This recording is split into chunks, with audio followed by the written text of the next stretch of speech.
During and following the Second World War, the United States needed platforms to experiment with new weaponry and technologies. Consequently, these platforms needed to be large and mobile. Thankfully, they had elderly battleships that were perfectly suited for such roles.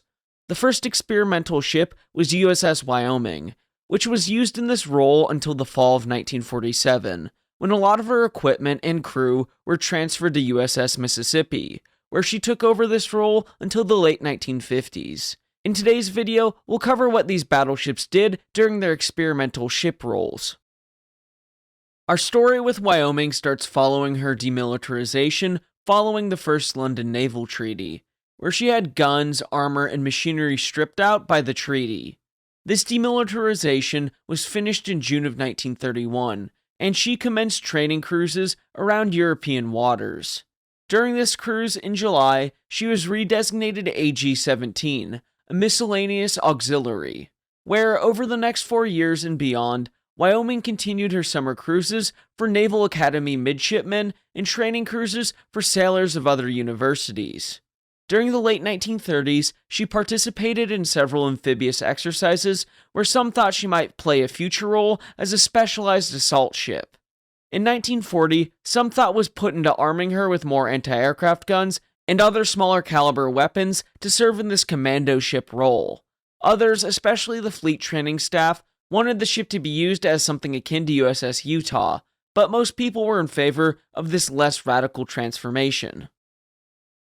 By late 1940, as Utah was receiving more radical changes to her armament, Wyoming maintained her main battery guns and the remaining 5-inch 51 caliber guns with a few anti-aircraft guns here and there, these being 20mm and 50 caliber machine guns, where on December 7, 1941, the Japanese attacked Pearl Harbor and the United States entered the Second World War. Wyoming was a gunnery training ship on the East Coast. She soon became known as the Chesapeake Raider, as she patrolled the area so frequently on her gunnery training cruises and the amount of ammunition she fired. Anyway, by July of 1942, her anti-aircraft guns were being upgraded with the addition of more 20mm guns and 40mm guns, along with the removal of the 50 caliber machine guns. These were further augmented over the next several years with more 20mm guns, 5-inch 38 caliber mounts, with those occupying some of the empty barbettes lining the main deck, or anywhere they could find room on the ship. The Chesapeake Raider helped to train thousands of gunners on the various anti-aircraft guns of the fleet, from the 5-inch mount to the smaller anti-aircraft guns. The large refit that transformed her further came in January 1944. Seeing how she was an anti-aircraft training ship, she had no need for her remaining 12-inch 50 caliber guns, and they were promptly removed, which merely occupied space better devoted to additional anti-aircraft weapons, as well as the surviving 50 caliber machine guns that were still around. These turrets were replaced by twin 5-inch 38 caliber guns and another Mark 37 Director, giving Wyoming a total of 14 5-inch 38 caliber guns at this point, along with 3-inch mounts, 1.1-inch, and other smaller anti-aircraft guns. I think I should note that in a single month, Wyoming trained 133 officers and 1,329 sailors in the art of anti-aircraft gunnery.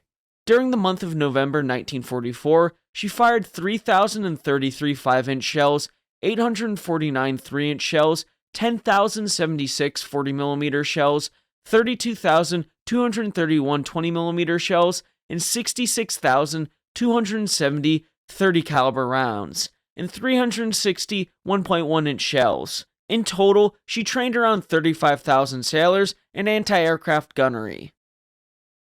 The Chesapeake Raider continued to train gunners until June 30, 1945, when the urgent need for new anti-aircraft measures to counter kamikazes called her to New York for another refit, becoming the flagship of Task Force 69 out of Casco Bay for anti-aircraft research headed by Admiral Willis Lee, the decorated battleship admiral of USS Washington fame.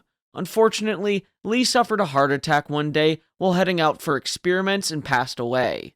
Wyoming's first duties involved experimental gunnery practice at towed sleds, drone aircraft, and radio-controlled targets. As the largest operating unit of the force, she was the most obvious target for the force.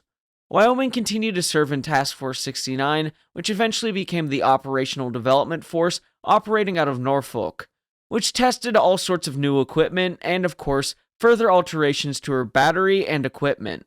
The most notable change was the removal of her foremost cage mast, now useless since it was for the fire control of the 12-inch guns and 5-inch 51 caliber guns. On July 11, 1947, Wyoming entered Norfolk Naval Shipyard and was decommissioned on August 1st, with a lot of her material and crew being transferred to USS Mississippi.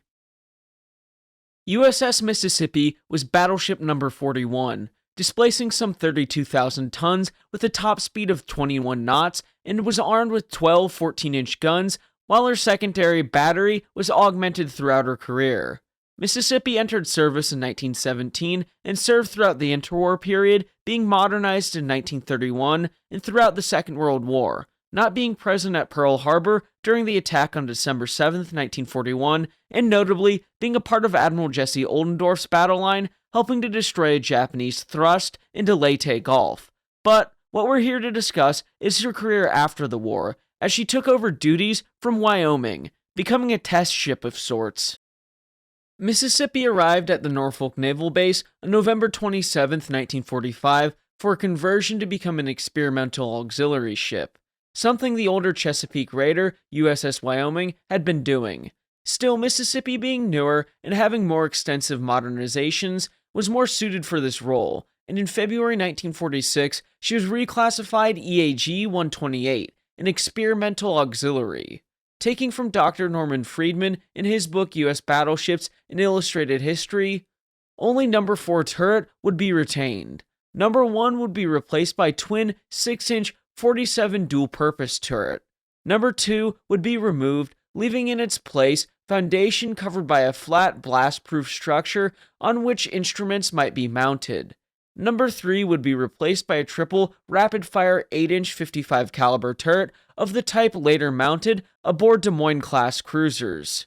In addition, there would be 2 single and 2 twin 5-inch 54 caliber, 4 twin 5-inch 38 caliber, 2 twin 3-inch 70 caliber, quadruple 40mm as interim, 2 twin 3-inch 50 caliber, 4 quadruple 40mm, 1 quadruple 20mm, 4 twin Oerlikon, and 2 single Oerlikon.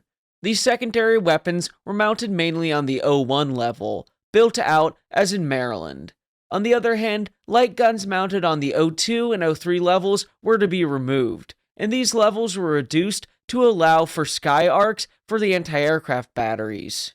The quadruple Bofors at the break of the forecastle would be retained, and the new 20mm battery installed aft to port.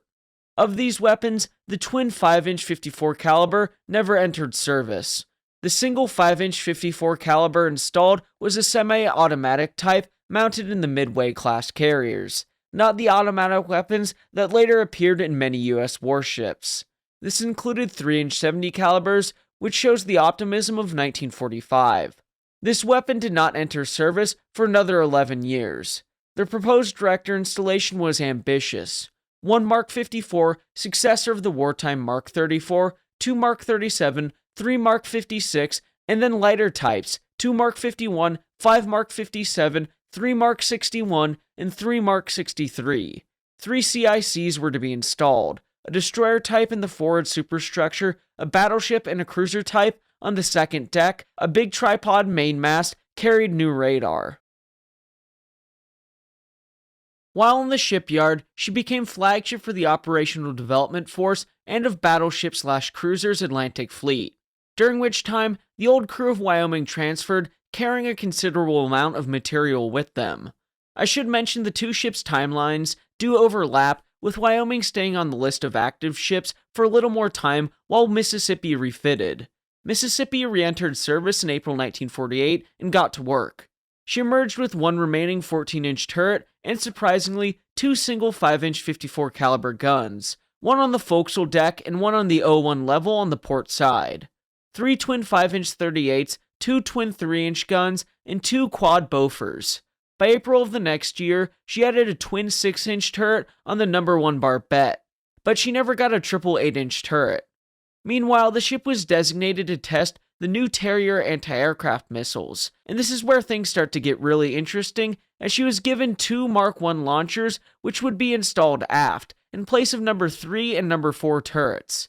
These weapons were first test-fired off the Virginia Capes in late January 1953, and she was also employed in the testing of the Petrel air-surface missile in February 1956.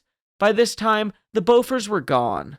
In this photo, you can see Mississippi firing her Terrier missiles in that 1953 test. A great photo illustration of how far the ship had come, entering service in the age of steel and shot, being designed for battles like Jutland the year before her entry into service, to now, as seen in this photo, testing missiles, a fast-moving world of technology. Taking from Dr. Friedman in his book U.S. Battleships, An Illustrated History, the Mississippi was decommissioned on September 17, 1956, having entered Norfolk for deactivation on May 26th. She was sold to Bethlehem Steel and towed away for breaking up on December 7, 1956, after a career of nearly 39 years. Another little interesting topic with a video I just threw together, discussing a very odd topic that I don't think many of you know. Anyway, please remember to like and subscribe, as it'll help the channel to grow. Thank you all for watching, and until next time, my friends, have a great week.